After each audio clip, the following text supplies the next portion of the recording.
Academy guys, अगर आपको first lecture याद हो क्लास 8 का जो हमने इससे पहले किया था ऑफ केमिकल रिएक्शंस, तो हमने बात की थी अबाउट द इंट्रोडक्शन, लाइक एक केमिकल रिएक्शन क्या होता है and what are the necessary conditions जो एटलीस्ट जरूरी है ताकि एक रिएक्शन स्टार्ट हो।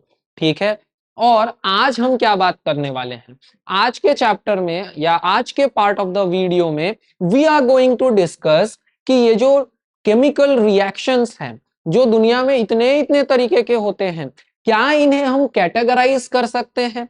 तो देखो भाई, सीधा सीधा इसका जवाब है that yes, we can easily categorise each and every kind of reaction that we see around us. अब काम हमारा बस ये है कि किन कैटेगरीज में डिवाइड करना है और किस बेसिस पे करना है। तो जब हम इस क्वेश्चन का आंसर ढूंढने निकलते हैं, then we come to know कि एक केमिकल रिएक्शन को या the numerous chemical reaction that we see around us, उन्हें क्लासिफाई करने के लिए सबसे पहले तो we do have different kinds of basis, यानी कि अलग अलग बेसिस पे उन्हें हम लोग डिवाइड करते हैं। एंड हर बेस के साथ कैसे डिवाइड करते हैं, किन प्रॉपर्टीज की वजह से डिवाइड करते हैं, आज के लेक्चर का टारगेट है उन्हीं चीजों को समझना। So without any further due let's get started. So भाई, शुरू करते ही हमारा जो फर्स्ट टॉपिक है, यहां हम लोग बात करेंगे। और याद करना, अगर लास्ट लेक्चर का लास्ट पार्ट आपको याद हो तो वहां ऑलरेडी हमने ये डिस्कस किया था कि क्लासिफिकेशन का डिफरेंट बेसिस क्या है। आज उन्हीं बेसिस को हम लोग एक एक कर जो है वो डिस्कस करने वाले हैं। तो हमारे लिए आज का पहला जो क्लासिफिकेशन का बेसिस है of different chemical reactions, that is classification based on the basis of physical state. Now, when I say classification based upon the basis of physical state, it means कि जब रिएक्शन हो रहा है और जब reaction complete हो जाता है तो मैं वहां क्या देखता हूं, क्या मैंने जो रिएक्टेंट्स लिया था उनका स्टेट सेम है टू द प्रोडक्ट, क्या रिएक्टेंट्स जो रिएक्ट कर रहे थे उन्हें मैंने जिस स्टेट में लिया था, क्या रिएक्शन के बाद भी वो स्टेट परसिस्टेंट रह जाता है या फिर नहीं रहता है। इस आधार पर जब हम लोग केमिकल इक्वेशंस को, केमिकल रिएक्शंस को क्लासिफाई करते हैं, तब हम लोग अपने हमारे फर्स्ट टॉपिक को समझते हैं। नाउ, दो कैटेगरी के ही रिएक्शन है दुनिया में। First one is heterogeneous and second one is homogeneous. आप इसको किसी भी ऑर्डर में समझ सकते हो। लाइक हमने यहाँ पहले होमोजेनस रिएक्शंस को डिस्कस किया है and then we are going to talk about the heterogeneous reactions. Now, अगर मैं कहूं होमोजेनस रिएक्शन, तो देखो भाई, होमो वर्ड का मीनिंग क्या होता है? होमो वर्ड का मीनिंग होता है सेम सेम। और अभी मैंने कहा कि यहाँ पर हम लोग जो है क्लासिफिकेशन किस बेसिस पर कर रहे हैं कि क्या स्टेट चेंज हो रहा है of the reactant when it is going to converted into product या फिर नहीं हो रहा है। तो जब मैं कहता हूं होमोजेनस रिएक्शन, तो इसका मतलब जो स्टेट ऑफ रिएक्टेंट्स है is going to be same as the state of product. Product जिस स्टेट ऑफ मैटर में एग्जिस्ट करेगा उसी स्टेट ऑफ मैटर में हमने रिएक्टेंट भी लिया होगा।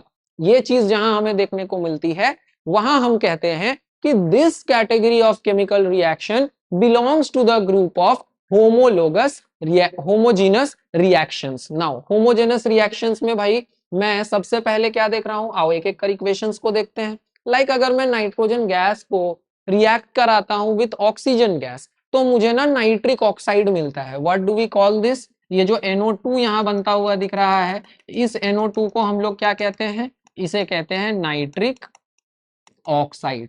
अब ये नाइट्रिक ऑक्साइड ना, इंटरेस्टिंगली आप देखो, ये भी गैसियस स्टेट में एग्जिस्ट कर रहा है। This G represent it's state, that is gaseous state. और ये हमने पिछले चैप्टर में पढ़ा था कि एक केमिकल इक्वेशन को हम लोग ज्यादा इंफॉर्मेटिव कैसे बना सकते हैं। तो ये हमारा प्रोडक्ट है जो कि गैसियस स्टेट में है। एंड जो ज्यादा जरूरी है वो ये कि ना सिर्फ हमारा प्रोडक्ट गैसियस स्टेट में है, बल्कि हमारा रिएक्टेंट गैसियस स्टेट में ही था। यानी मैं कह रहा हूं कि gas reactants got converted into a product which is also a gas. It means क्या पूरे रिएक्शन में हो सकता है कि रिएक्टेंट अलग चीज था, प्रोडक्ट अलग चीज है, प्रॉपर्टीज डिफरेंट है, बहुत कुछ डिफरेंट हो सकता है, लेकिन the point which we are getting here is that कि रिएक्टेंट और प्रोडक्ट दोनों का जो स्टेट ऑफ मैटर है इज सेम। लाइक हमारे इस फर्स्ट रिएक्शन में यहाँ दिख रहा है कि नाइट्रोजन ऑक्सीजन ये दोनों गैस है, रिएक्ट किया, रिएक्ट करके प्रोडक्ट बनाया नाइट्रिक ऑक्साइड, और ये भी गैस है। तो देयर आर सम रिएक्शंस जो कि गैस फेज में अकर होता है और थ्रू आउट द रिएक्शन उनका जो स्टेट ऑफ मैटर है वो सेम रहता है, इसीलिए हम उन्हें क्या कहते हैं, होमोजीनस रिएक्शंस कहते हैं। एक और एग्जांपल अगर हम लोग देखें तो नीचे आपको HCl दिख रहा है। अब ये HCl जो है वो AQ बोले तो एक्वस सॉल्यूशन के फॉर्म में हमने लिया है, यानी in form of dissolved in water, यानी कि इस HCl गैस को हमने जब वाटर के साथ मिक्स किया तो we got HCl aqueous solution या एक्वस सॉल्यूशन ऑफ HCl। अब इस एक्वस सॉल्यूशन ऑफ HCl को हम रिएक्ट करा रहे हैं NaOH के एक्वस सॉल्यूशन से, तो मुझे साफ साफ दिख रहा है कि हमारे जो रिएक्टेंट्स हैं वो एक्वस सॉल्यूशन के स्टेट में लाई कर रहे हैं। और जब रिएक्शन कंप्लीट होता है बच्चों तो भी आपको दिखेगा NaCl यानी कि सॉल्ट बनता हुआ। अब ऐसे तो सॉल्ट सॉलिड नेचर का होता है, लेकिन इस रिएक्शन में जब ये सॉल्ट बन रहा है तो क्योंकि लिक्विड मीडियम में रिएक्शन हो रहा था, तो रिएक्शन होने के बाद भी this NaCl is soluble in water, that is why ये एक्वस सॉल्यूशन के फॉर्म में हमें ऑब्टेन हो रहा है। And water which is itself a liquid, और एक्वस सॉल्यूशन में क्या होता है बच्चों, वाटर ही होता है। तो मैं क्या देख रहा हूं, reactant side aqueous solution, and क्या मैं कह सकता हूं कि ये प्रोडक्ट साइड भी एक्वस सॉल्यूशन ही है इन टोटल। तो क्या यहाँ स्टेट ऑफ मैटर चेंज हुआ किसी भी तरीके से? जी नहीं, बिल्कुल नहीं हुआ। दैट इज व्हाई मैं इसे भी कैसे क्लासिफाई कर रहा हूं, एज होमोजेनस रिएक्शन क्लासिफाई कर रहा हूं। तो चलो, मुझे classification based upon change of state of a reaction में मुझे फर्स्ट कैटेगरी तो पता चल गया, that is homogeneous reaction. And second category जिसे मैं क्या कहता हूं, हेटेरोजीनस रिएक्शंस। और ये हेटेरोजीनस रिएक्शंस बेसिकली क्या है, जहां स्टेट ऑफ मैटर चेंज हो जाएगा। इतना तो हम यहीं पर समझ चुके हैं, बस अब मुझे कुछ एग्जांपल्स देखना है जिसके जरिए हम लोग क्या कर सकते हैं, उसे और ज्यादा कनेक्ट कर सकते हैं इस टॉपिक से। सो लेट अस सी सम एग्जांपल्स जहां पे मैं समझ सकता हूं कि कैसे एक हेटेरोजेनस रिएक्शन कैरी आउट होता है और स्टेट ऑफ मैटर चेंज हो जाता है after the reaction. Now first reaction बड़ा इंटरेस्टिंग है। जिंक के सॉलिड पीसेस को जिंक के सॉलिड पीसेस को जब मैं किसी एसिड के एक्वस सॉल्यूशन में, यहां पर मैं किसी एसिड का एक्वस सॉल्यूशन क्यों कह रहा हूं बच्चों, क्योंकि ये जो रिएक्शन हम लोग सल्फ्यूरिक एसिड के साथ कैरी आउट कर रहे हैं, the same reaction can be carried out by the help of HCl also. ठीक है, this same reaction can also be carried out by the help of HNO3 also. लेकिन HNO3 के case में थोड़ा सा प्रोडक्ट में डिफरेंस आ जाएगा, वो हम लोग जब मेटल नॉन मेटल पढ़ेंगे तब इसके बारे में डिस्कस करेंगे। आओ जरा समझे यहाँ इस रिएक्शन में क्या हो रहा है। तो जिंक रिएक्ट करता है सल्फ्यूरिक एसिड से, आप साफ साफ रिएक्शन जो है वो मेरे पीछे देख सकते हो। ठीक है, मैं बस आपको समझाता हूँ। जिंक रिएक्ट करता है सल्फ्यूरिक एसिड से। अब देखो, जिंक तो सॉलिड है, sulphuric acid again aqueous solution form में है, और जब ये रिएक्शन कैरी फॉरवर्ड होता है and when we get the product, तो मुझे पता चलता है जिंक सल्फेट नाम का एक सॉल्ट बन रहा है, और ये जिंक सल्फेट सॉल्ट भी एक्वस सॉल्यूशन फॉर्म में है। ठीक, और साथ में बनता है यहाँ पर hydro H2O। Let me correct this reaction बच्चों, यहाँ H2O नहीं बनेगा, यहाँ पर हाइड्रोजन गैस बनेगा। ठीक है, यहाँ पर सिर्फ हाइड्रोजन गैस बनेगा। ठीक है, सिर्फ हाइड्रोजन गैस बनेगा। सो जब हम लोग जिंक को H2SO4 से रिएक्ट करवाते हैं तो मुझे जिंक सल्फेट सॉल्ट जो कि एक्वस सॉल्यूशन फॉर्म में है एंड साथ में हाइड्रोजन गैस बनता हुआ दिखता है। नाउ आप देखो, रिएक्टेंट के साइड सॉलिड था और एक्वस सॉल्यूशन था, लेकिन प्रोडक्ट के साइड मुझे क्या दिख रहा है, प्रोडक्ट के साइड मुझे एक्वस सॉल्यूशन के साथ गैस दिख रहा है, no solid here. It means कि हमारा जो रिएक्टेंट का स्टेट ऑफ मैटर का प्रॉपर्टी था जो कि था जिंक का सॉलिड होना, ये तो प्रोडक्ट बनते बनते गायब हो गया। There is no solid zinc left over और no any kind of solid traces left behind in the reactant, left behind in the product.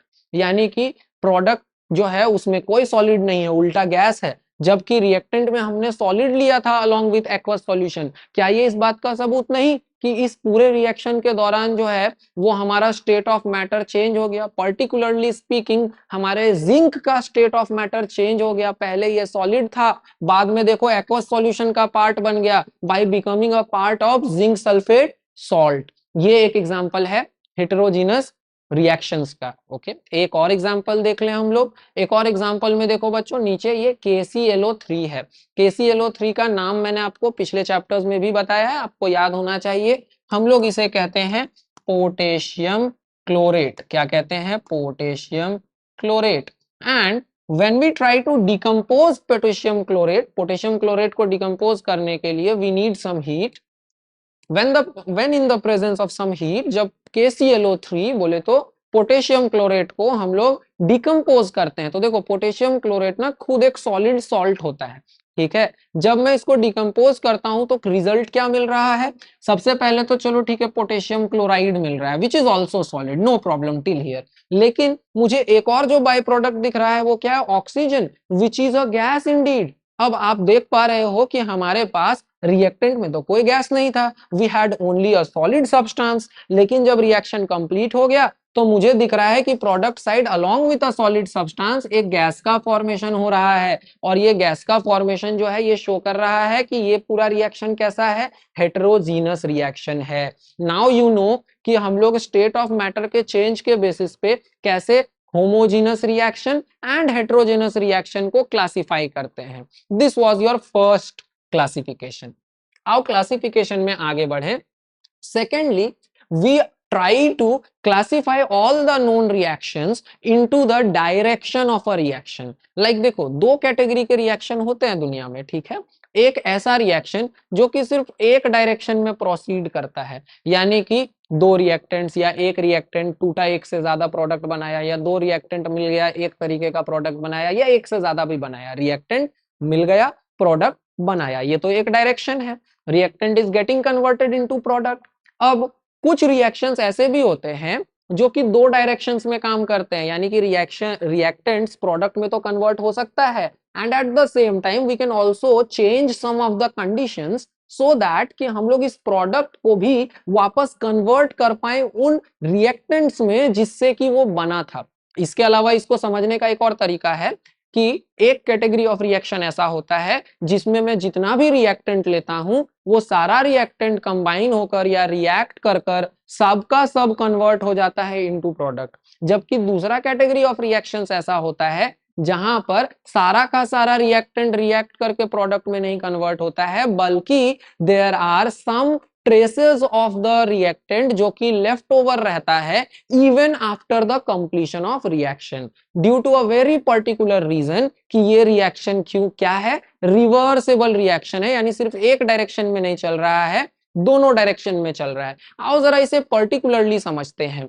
First we are going to talk about the irreversible reactions, यानी कि about those reactions which only proceed in one direction, या मैं कहूं about those reactions जिसमें सारा का सारा reactant जो है वो आफ्टर द रिएक्शन प्रोडक्ट में कन्वर्ट हो जाता है and we do not get any left over reactant after the reaction. ये हो गया हमारा फर्स्ट कैटेगरी ऑफ रिएक्शन जिसे हम क्या कहते हैं, इरिवर्सिबल रिएक्शन कहते हैं। एंड इजीली टॉकिंग मैं कह सकता हूं इरिवर्सिबल मींस जिसे रिवर्स नहीं कर सकते हैं, यहां से ये बन गया तो बन गया भाई, अब इधर वापस आने का कोई इजी रास्ता नहीं है। Now let us take some examples. First example आपको दिख रहा होगा of magnesium reacting with oxygen.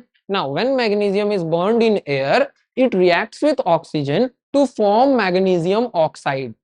ये मैग्नीशियम ऑक्साइड अगर आप देखो तो सारा का सारा मैग्नीशियम रिएक्ट करेगा ऑक्सीजन से एंड कन्वर्ट हो जाएगा किसमें, मैग्नीशियम ऑक्साइड में। एंड जब मुझे मैग्नीशियम ऑक्साइड मिल जाएगा, do we have any easy method कि इस मैग्नीशियम ऑक्साइड को वापस में कन्वर्ट कर दूं into magnesium metal and oxygen gas? No, we don't have any such method.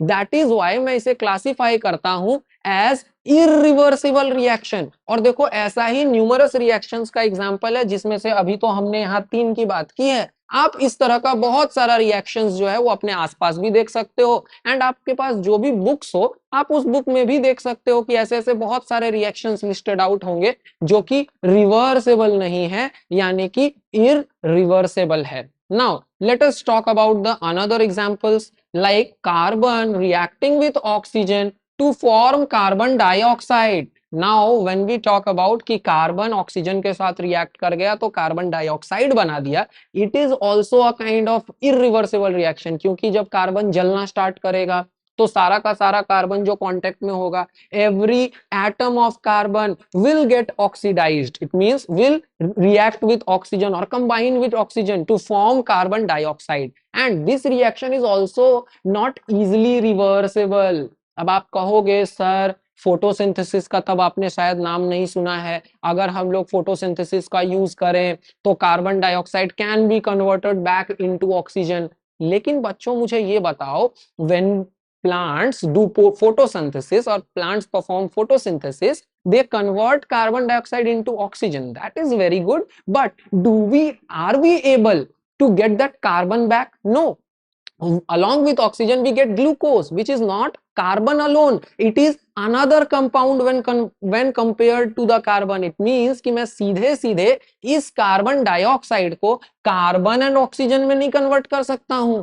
समझ रहे हो बात को? एक फोटोसिंथेसिस नाम का प्रोसेस है, लेकिन उससे भी ये चीज क्या एग्जैक्टली रिवर्स हो रहा है? नहीं हो रहा है। तो इसीलिए मैं इसको भी किसके कैटेगरी में रखता हूं? In the category of irreversible reactions. आओ जरा एक और एग्जांपल देखें। दिस इज सोडियम हाइड्रोक्साइड, आप इसे कह सकते हो किंग ऑफ अल्कलीज, यानी जितने भी अल्कलीज हम लोग पढ़ते हैं उनमें से one of the most used alkalis जो है वो ये है सोडियम हाइड्रोक्साइड। इस सोडियम हाइड्रोक्साइड को जब मैं HCl से रिएक्ट करवाता हूं तो वैसे केस में क्या होता है? एक्सचेंज ऑफ आयंस होता है, और एक्सचेंज ऑफ आयंस होकर के मुझे एक सॉल्ट और साथ में वाटर मॉलिक्यूल बनता हुआ दिखता है। और ये रिएक्शन तो बच्चों आपने इससे पहले भी कभी ना कभी पढ़ा होगा, क्लास 7th या उससे पहले भी आपने पढ़ा होगा, जहां हम लोग बात करते थे about neutralisation reaction. When we take an acid with a base and we tend to react them, what do we get? हम लोगों को मिलता है salt and water। लेकिन क्या मैं salt और water को react करवा के can I get my acid and the base? No, we cannot। इसीलिए मैं इस रिएक्शन को भी कैसे कैटेगराइज करता हूं? एज इरिवर्सिबल रिएक्शंस हम लोग इसे भी क्लासिफाई करते हैं, क्योंकि ये भी एक ही डायरेक्शन में चलता है। एंड साथ ही साथ जब रिएक्शन होता है तो all the traces of reactants gets consumed during the reaction and get converted into the product. Is it correct? चलो भाई, मुझे इरिवर्सिबल रिएक्शन पता चल गया। नाउ सर आप मुझे बताओ कि कौन कौन सा ऐसा रिएक्शन है जो रिवर्स हो सकता है। तो चलो भाई मैं समझाता हूं कौन कौन सा ऐसा रिएक्शन है जो कि रिवर्स हो सकता है। तो देखो रिवर्सिबल रिएक्शंस के बारे में फिर मैंने कहा था एक नहीं दो पॉइंट्स है। पहला पॉइंट तो ये है, जो रिएक्शंस दो डायरेक्शन में प्रोसीड करता है, यानी कि इधर से इधर भी जा सकता है। Like if we are trying to combine A and B, something like AB forms, and at the same time we see that AB can also be decomposed to again get the same reactants that were reacting to form the product। ठीक है, जैसे example के लिए क्या है भाई? Example के लिए वी हैव, जब मैं हाइड्रोजन गैस को रिएक्ट करवाता हूं विथ आयोडीन गैस तो we get hydrogen iodide HI। And आप यहां ध्यान से देखो, अभी से पहले वाले रिएक्शंस में तो मैं एरो ऐसे बना रहा था, सिंगल हेडेड एरो है, इसे हम लोग क्या कहते हैं? सिंगल हेडेड एरो, जो बता रहा है कि ये ना सिर्फ सिंगल डायरेक्शन में, यानी इधर से चीजें रिएक्ट करेंगी और इस तरीके की चीजें बनाएंगी। लेकिन अभी जब मैं रिवर्सिबल रिएक्शन की बात कर रहा हूं तब मैं क्या कर रहा हूं? I am using a double headed arrow. What is this? This is double headed arrow।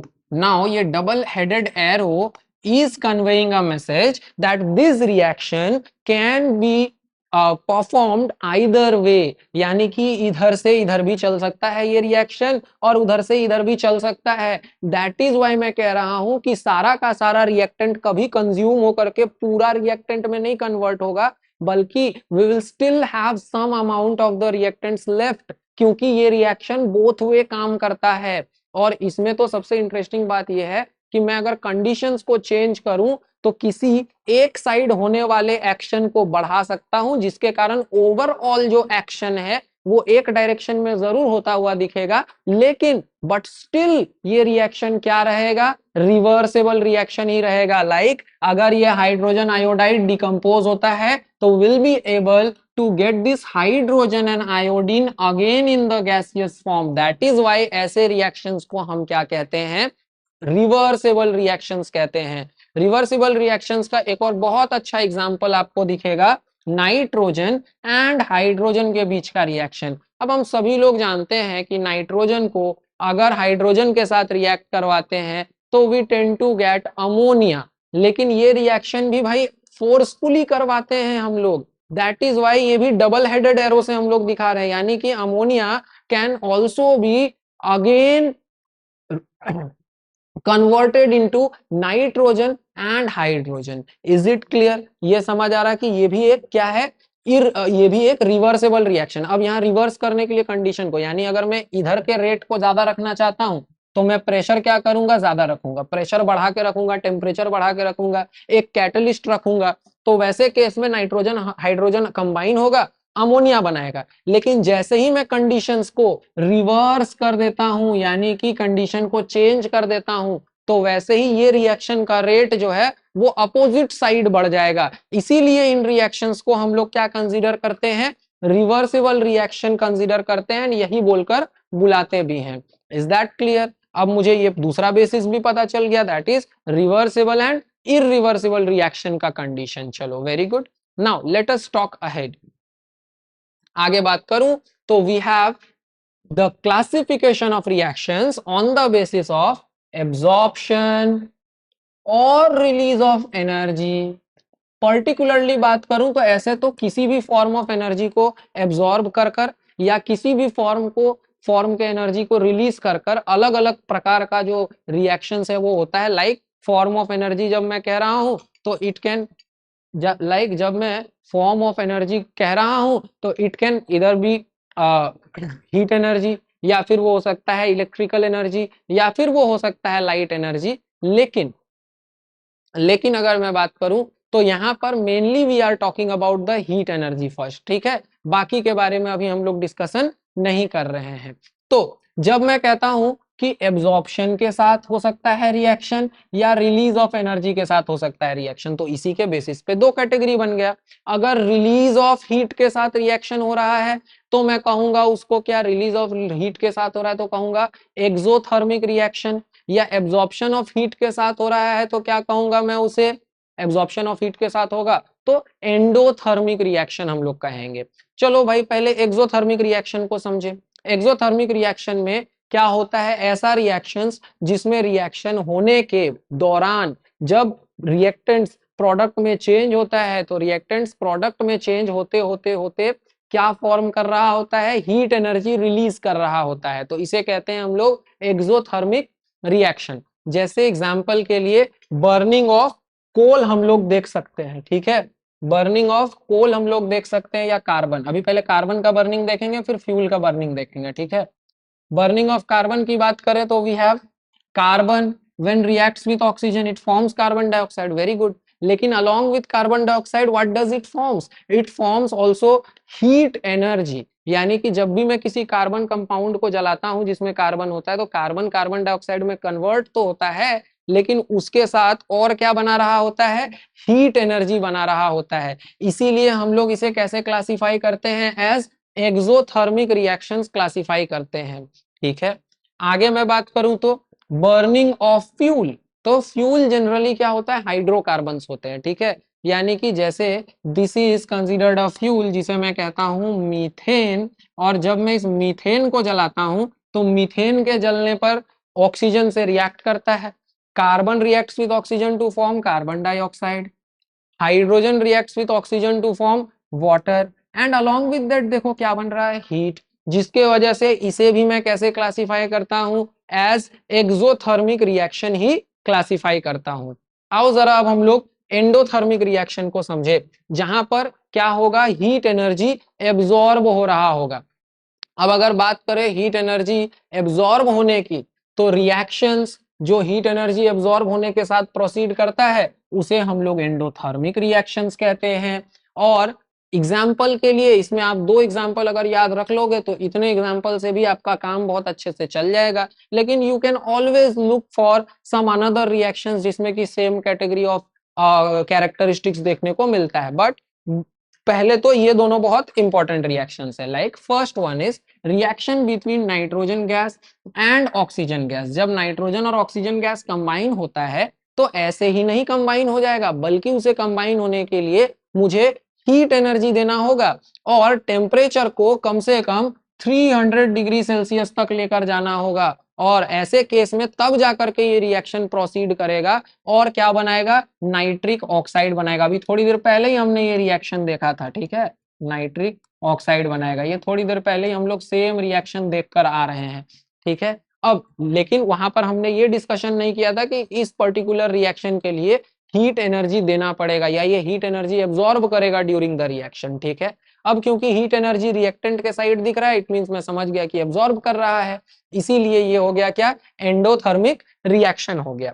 Talking next, मुझे dissolution of ammonium chloride in water, यानी कि जब मैं अमोनियम क्लोराइड को वाटर में मिक्स करता हूं तब भी जो रिएक्शन देखने को मिलता है वो कैसा होता है, एंडोथर्मिक होता है। लेकिन यहां पर मुझे इस रिएक्शन को कराने के लिए हीट एनर्जी देना नहीं पड़ता है, बल्कि यहां क्या होता है, अगर मैं कहूं कि इस पर्टिकुलर रिएक्टेंट के मिक्स का मान लो x डिग्री सेल्सियस जो है वो टेम्परेचर था, तो वैसे केस में जब ये रिएक्शन हो जाएगा यानी डिसोल्यूशन कंप्लीट हो जाएगा तो मुझे पता चलेगा कि जो ओवरऑल टेम्परेचर है वो अब less than x degree Celsius हो गया है, यानी कि जो टोटल टेम्परेचर था ऑफ द रिएक्टेंट वो रिएक्शन के बाद क्या हो गया, डिक्रीज हो गया। इसीलिए अब की बार हीट एनर्जी आपको दिख तो रहा है प्रोडक्ट के साइड, लेकिन मैंने उससे पहले प्लस नहीं क्या लगाया है, माइनस लगाया है। दिस माइनस कन्वेज कि पूरे ओवरऑल रिएक्टेंट के सिस्टम का जो हीट एनर्जी है वो रिड्यूस हो गया आफ्टर द रिएक्शन। और यहाँ रिएक्शन हुआ क्या, जब हम लोग अमोनियम क्लोराइड को वाटर में मिक्स करते हैं तो वैसे केस में अमोनिया जो है, अमोनियम क्लोराइड जो है वो ब्रेक हो जाता है, किसमें ब्रेक हो जाता है, into ammonium ion and chloride ion. और यही जो रिएक्शन है यही है एक तरीके का इंडोथर्मिक रिएक्शन, क्योंकि यहाँ हीट एनर्जी क्या हो जा रहा है, रिड्यूस हो जा रहा है। इसमें कोई प्रॉब्लम नहीं है, ये कैटेगरी ऑफ रिएक्शन भी भाई अच्छे से समझ में आ रहा, वेरी गुड। चलो जरा और आगे देखें, तो what do we have here now. अब हम लोग ना नेचर ऑफ रिएक्शन के बेसिस पे कैटेगराइज कर रहे हैं अलग अलग तरीके के रिएक्शंस को। अब नेचर ऑफ रिएक्शन के बेसिस पर जब हम लोग क्लासिफाई करेंगे तो अभी ना हमें बहुत सारा अलग अलग टाइप का रिएक्शन दिखेगा, जिसमें हम देख सकते हैं combination reaction, decomposition reaction, displacement reaction, double displacement reaction, rearrangement reactions. इसके अलावा हमें दिखेगा precipitation reaction, neutralisation reaction and redox reaction. इतने तरह का डिफरेंट डिफरेंट रिएक्शंस हमें नजर आने वाला है, जिसमें कि अब मुझे ये सारे रिएक्शंस को एक एक करके समझना है। जहां पर आज हम लोग बात करेंगे about combination reactions and different types of decomposition reactions, and about the remaining reactions ये हम लोग जो है वो नेक्स्ट लेक्चर में करेंगे, ठीक है। आओ जरा बात करें अबाउट कॉम्बिनेशन रिएक्शंस। तो कॉम्बिनेशन रिएक्शंस नाम से ही समझ में आ रहा है चीजें कंबाइन हो रही होंगी। आम भाषा में मैं कह सकता हूं कि जब दो या दो से ज्यादा रिएक्टेंट्स जो है, जब दो या दो से ज्यादा रिएक्टेंट्स जो है वो किसमें कन्वर्ट हो रहा होता है, दो या दो से ज्यादा रिएक्टेंट्स कन्वर्ट होकर के एक प्रोडक्ट बनाता है, तो तब मैं उसे क्या कहता हूं कि ये एक कॉम्बिनेशन रिएक्शन हो रहा है, यानी कि reactants combine to form a compound या प्रोडक्ट, तो उसे कॉम्बिनेशन रिएक्शन कहते हैं। जैसे मैग्नीशियम ऑक्सीजन के साथ रिएक्ट हो रहा था, दो रिएक्टेंट, और दो रिएक्टेंट के बदले में प्रोडक्ट कितना, एक। दूसरे तरफ कैल्शियम ऑक्साइड H2O के साथ रिएक्ट कर रहा था तो कैल्शियम हाइड्रोक्साइड बना रहा था, दो रिएक्टेंट और प्रोडक्ट कितना, एक। कार्बन जब ऑक्सीजन के साथ रिएक्ट कर रहा था, कार्बन डाइऑक्साइड बना रहा था, तो दो रिएक्टेंट्स और प्रोडक्ट कितना, एक। इसे भी मैं कैसे कैटेगराइज करूंगा, केमिकल कॉम्बिनेशन के तरह या कॉम्बिनेशन रिएक्शन के तरह क्लासिफाई करूंगा। यहां तक समझ आ रहा है। And next what do we have here, common synthesis, यानी कि समझो क्योंकि यहाँ पर ना दो चीजें कंबाइन होकर एक चीज बनाती हैं, तो इसी वजह से कॉम्बिनेशन रिएक्शंस को we can also call as synthesis reaction, क्योंकि यहाँ चीजें बनती हैं। सिंथेसिस का मतलब क्या होता है, फॉर्मेशन, ओके। लाइक HCl के फॉर्मेशन के लिए हम लोग देखते हैं हाइड्रोजन एंड क्लोरीन कंबाइन होता है, या फिर वाटर के फॉर्मेशन के लिए, सिंथेसिस के लिए VC hydrogen and oxygen combine होता है, या फिर अमोनिया के फॉर्मेशन के लिए VC कि क्या क्या फॉर्म होता है। अमोनिया के फॉर्मेशन के लिए नाइट्रोजन एंड हाइड्रोजन जो है वो कंबाइन हो रहा होता है। यहाँ तक चीजें समझ आ रही, इसमें कोई प्रॉब्लम नहीं है। सिंथेसिस रिएक्शन क्या है या कॉम्बिनेशन रिएक्शन क्या है, जहां पर दो या दो से ज्यादा रिएक्टेंट्स आपस में कंबाइन हो जाए और प्रोडक्ट कितना बनाए, सिर्फ एक बनाए, तो तब मैं क्या कहूंगा कि यहाँ क्या हो रहा है, या तो सिंथेसिस हो रहा है यानी फॉर्मेशन ऑफ समथिंग, या फिर मैं कहूंगा कॉम्बिनेशन हो रहा है यानी कि चीजें कंबाइन हो जा रही है और कुछ एक तरीके का प्रोडक्ट बना रही है। Is it clear? चलो भाई, कॉम्बिनेशन तो समझना बहुत आसान था। अब जरा इसका उल्टा समझते हैं, जिसे हम कहते हैं डीकंपोजिशन। कॉम्बिनेशन में दो से ज्यादा चीजें मिलकर एक चीज बना रही थी। डिकम्पोजिशन में क्या होता है, इसका उल्टा होता है, जहां पर देखने को मिलता है कि एक चीज ब्रेक होकर के एक से ज्यादा चीज बना देता है। अब डिकम्पोजिशन रिएक्शंस के बारे में एक बात याद रखना कि सभी तरीके के डिकम्पोजिशन रिएक्शन को करवाने के लिए we will require some kind of energy, यानी बिना किसी एनर्जी के डिकम्पोजिशन रिएक्शन नहीं हो सकता है।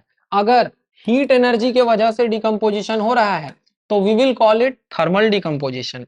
अगर लाइट एनर्जी के वजह से डिकम्पोजिशन हो रहा है तो we will call it photo decomposition, या फिर हम लोग ना इसे आसान भाषा में फोटोलाइसिस भी कहते हैं। अगर इलेक्ट्रिकल एनर्जी के वजह से डिकम्पोजिशन हो रहा है तो तब मैं कहूंगा इलेक्ट्रिकल डिकम्पोजिशन हो रहा है या फिर इलेक्ट्रोलाइसिस हो रहा है। Is it clear? चलो भाई आगे बात करें, एग्जाम्पल देख लें तीनों का। एक एग्जाम्पल इसका, एक एग्जाम्पल इसका, एक एग्जाम्पल इसका, तीनों का एग्जाम्पल देखते हैं। थर्मल डिकम्पोजिशन में हम लोग देखते हैं कैल्शियम कार्बोनेट को जब मैं हीट करता हूं तो ये कैल्शियम ऑक्साइड और साथ में कार्बन डाइऑक्साइड में ब्रेक हो जाता है। तो देखो एक रिएक्टेंट और प्रोडक्ट एक से ज्यादा टूटा, कैसे? हीट एनर्जी के मदद से। तो इसे मैं क्या कह रहा हूं, थर्मल डिकम्पोजिशन हो रहा है। Is it clear? अब इधर मैं अगर देखूं तो दिस इज AgBr, जिसे मैं सिल्वर ब्रोमाइड कहता हूं। सिल्वर ब्रोमाइड को जब मैं लाइट एनर्जी के प्रेजेंस में रखता हूं तो ये सिल्वर मेटल एंड ब्रोमीन में कन्वर्ट हो जाता है। लेकिन ये टूटा कैसे? फिर से अगेन एक रिएक्टेंट एक से ज्यादा प्रोडक्ट, लेकिन टूटा कैसे? लाइट एनर्जी के मदद से। तो इसीलिए मैं इसे क्या कर रहा हूँ, फोटो डिकम्पोजिशन कह रहा हूँ। अब देखो फोटो डिकम्पोजिशन का जरा एप्लीकेशन समझो तो बहुत सारी चीजें नेचर में फोटो डिकम्पोजिशन शो करती हैं, ठीक है, जिसके वजह से उन चीजों को स्टोर करने के लिए या तो हम लोग लाइट प्रूफ कंटेनर यूज करते हैं या फिर हम लोग यूज करते हैं डार्क कलर्ड ग्लास कंटेनर्स, जिससे कि लाइट एनर्जी उस केमिकल तक ना पहुंच सके और वो ब्रेक ना हो। जैसे सिल्वर क्लोराइड, सिल्वर ब्रोमाइड्स, ये सब जो है वो हमेशा स्टोर्ड रहता है डार्क कलर कंटेनर में, ताकि उसमें क्या ना हो सके, लाइट या फोटो डिकम्पोजिशन ना हो सके, ठीक है। नेक्स्ट इलेक्ट्रिकल डिकम्पोजिशन या इलेक्ट्रोलाइसिस की मैं बात करूं, इलेक्ट्रिकल डिकम्पोजिशन में तो इसका ऑल्टरनेट नेम बहुत ज्यादा यूज करते हैं, इलेक्ट्रोलाइसिस। तो वहां हम देखते हैं कि अगर मैं H2O के मॉलिक्यूल को इलेक्ट्रिसिटी दूं, ऑब्वियसली प्योर H2O नहीं होगा वो, बल्कि हम लोग क्या लेंगे, एसिडुलेटेड या फिर कोई सॉल्ट मिक्स किया हुआ H2O। लेकिन जैसे ही मैं उससे इलेक्ट्रिसिटी पास करता हूं, it will start breaking into hydrogen and oxygen gas, और इसके वजह से मैं कहूंगा कि यहाँ इलेक्ट्रोलाइसिस हो रहा है, यानी ब्रेक हो रहा है एक कंपाउंड एक से ज्यादा कंपाउंड्स में, लेकिन किसके प्रेजेंस में, इलेक्ट्रिसिटी के प्रेजेंस में। इसीलिए इसे मैं क्या कह रहा हूं, इलेक्ट्रिकल डिकम्पोजिशन कह रहा हूं। अब बच्चों यहां तक अगर आपको समझ में आया है तो now you know the different basis of classification, जिसमें लास्ट बेसिस भी आपको मालूम है, नेचर के बेसिस पे हम लोग क्लासिफाई करते हैं, ठीक है।